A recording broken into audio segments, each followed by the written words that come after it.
the morning of the third day of the World Academic Society of Medical Qigong Conference.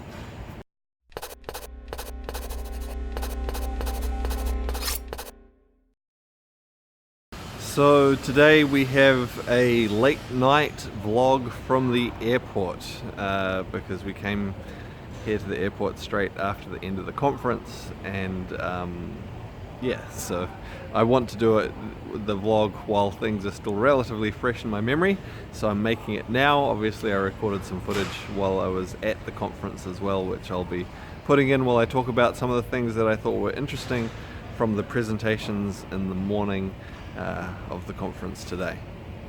So the first one was actually really interesting. It was a study using some Zhangzhuan practice to work with people with depression, and what it was doing, so they had a group of people do this Zhangzhuan practice, and they found those who it worked effectively on. So they selected those who it was sort of very successful with in helping to deal with their depression, and then they studied how the Qigong was affecting the gene expression within those individuals. So really fascinating to see them doing a piece of research digging right down deep to the level of gene expression and the effect of Qigong on gene expression. So that was a fascinating piece of research that they presented at the conference. Alright, then there was a presentation from the Guolin Qigong school. So Guo Yu, no, hang on, not Guo Yu, he did the gene expression. So Wang Jian from the Guolin Qigong system gave a little bit of a presentation. I don't know, talked about a few different things. The fact that their practices are good for other diseases, not just cancer. Of course, it's become very famous for cancer, but talked about that, and also that it's good for disease prevention and a few other things. I'm not going to talk about all of the presentations. I'll show you a little footage of some of the people who spoke, but I'll probably just give some commentary on some of the ones that I thought there was something particularly interesting about, at least to me. You might have found some of the other ones interesting, of course.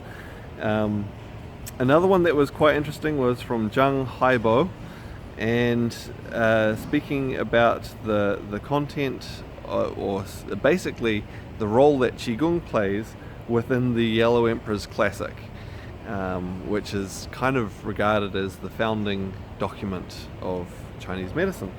And because there's an interesting thing. I mentioned in one of the earlier vlogs that I think they said only 3 of the universities in China currently offer essentially a Qigong major. The others have some optional courses. This is the Chinese medicine universities, of course. They have some optional courses, but they don't offer a full program.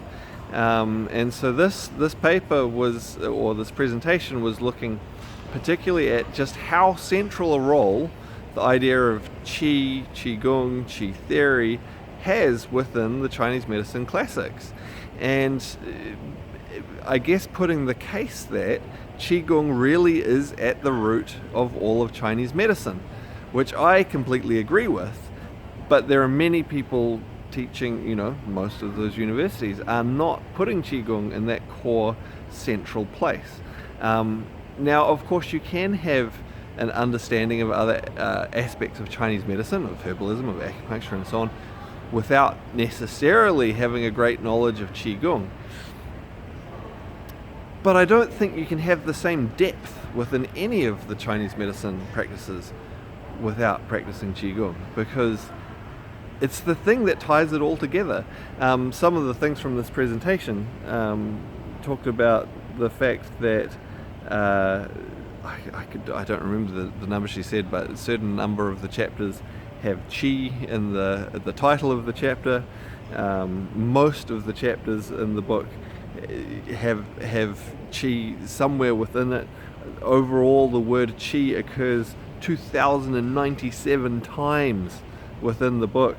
And it describes a number of different Qigong practices, Daoyin practices, and some others as well.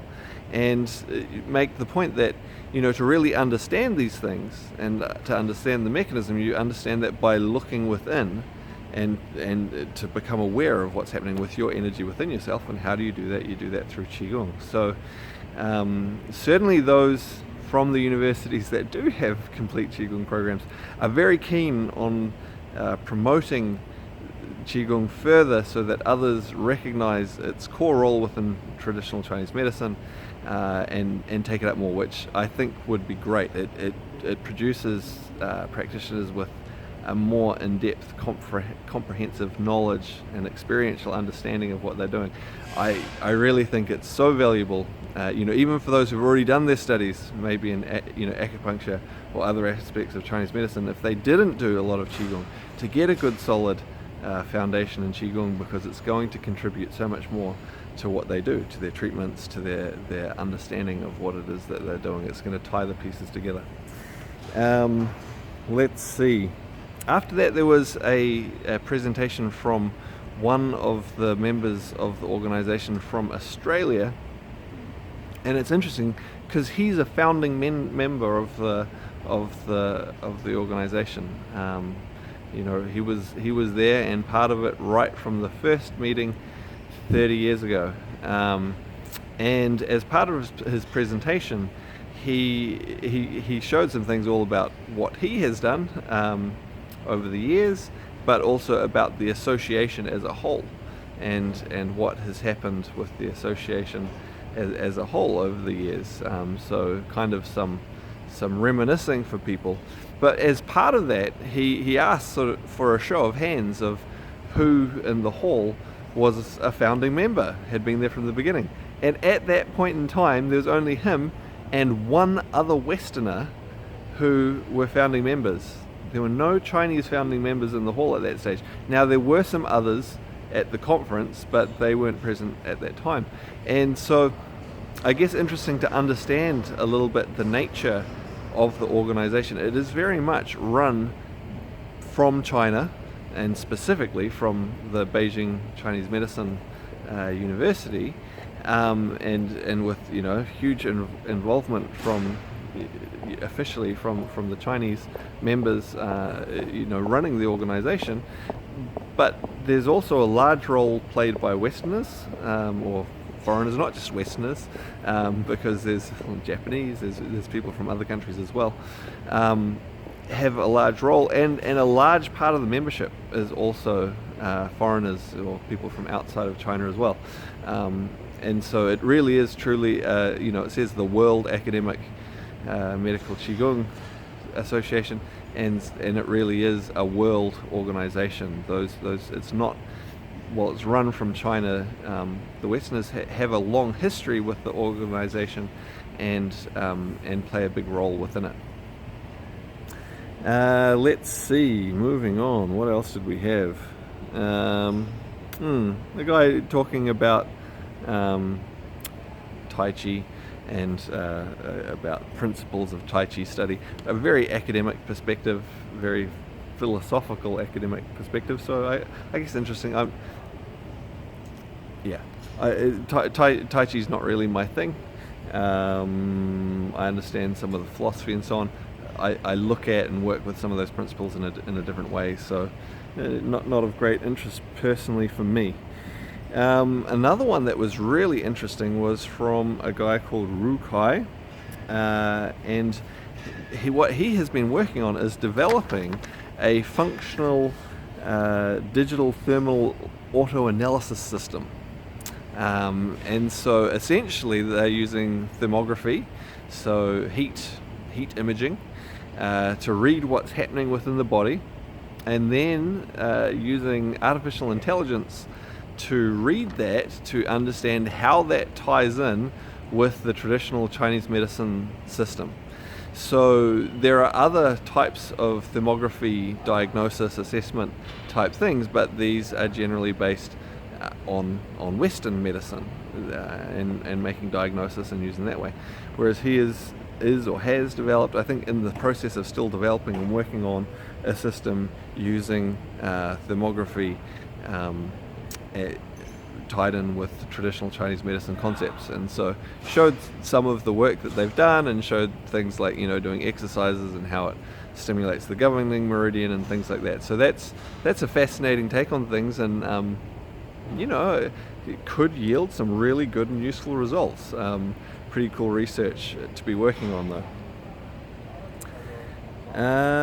Let's see, another guy talking about external chi and quantum entanglement. So he went to some interesting places with that, maybe stretching things a little, but interesting presentation.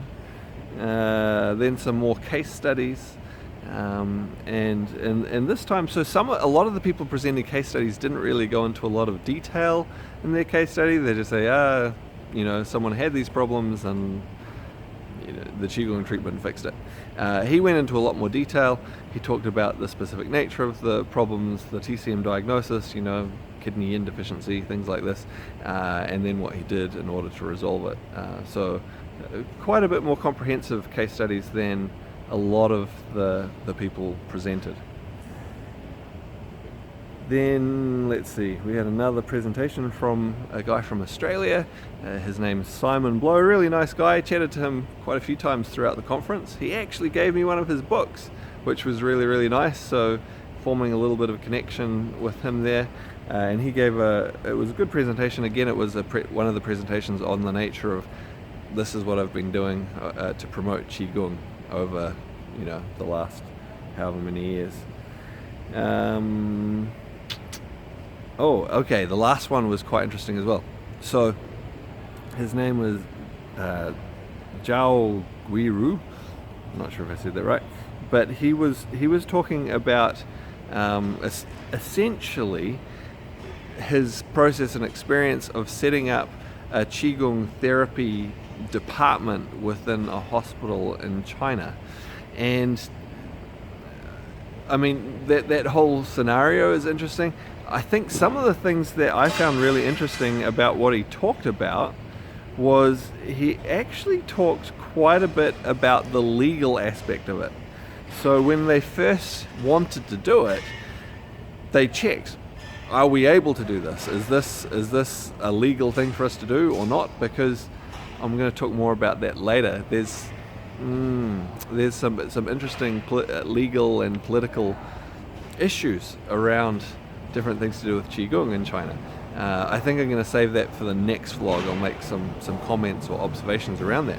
And he talked about the process of researching and finding out that the law did not in fact say that they could not do this, and that there were some references suggesting that they could, and that then they essentially applied so they could do this, and it took 5 years to get approval. And they had to do things like they had to set the price and get the price of the surfaces that they were going to offer approved before they could do it, and things like this. And it's like, that's really interesting, interesting insight into the dynamic of someone setting up a program like this in the hospital. And then, you know, even went further to talk about some of the issues to do with integrating it into the hospital. One, it was so popular that they had so many people that they had to implement a system where the first it was sort of first come first served in a way. The first people to arrive were able to have beds to lie in for treatment. The next people who arrived a bit later were able to receive their treatment sitting, and the ones who came last, essentially it was standing room only, and they got standing treatment. And so super popular uptake when they got their program running.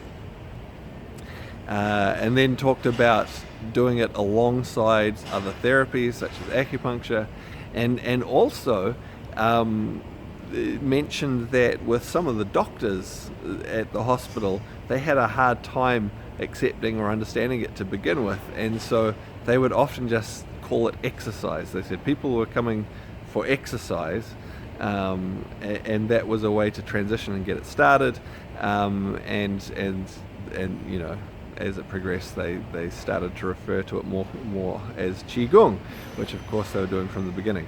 So really interesting insights into the dynamics of things around that in China. So anyway, that's my little recap of the sessions from this morning. Some really interesting ones. I'm going to save my overall insights and observations for the next one about the conference as a whole, but I hope you've enjoyed this vlog, and I look forward to seeing you on the next one. Transition and get it started, and you know, as it progressed, they started to refer to it more as Qigong, which of course they were doing from the beginning. So really interesting insights into the dynamics of things around that in China. So anyway, that's my little recap of the sessions from this morning. Some really interesting ones. I'm going to save my overall insights and observations for the next one about the conference as a whole, but I hope you've enjoyed this vlog, and I look forward to seeing you on the next one.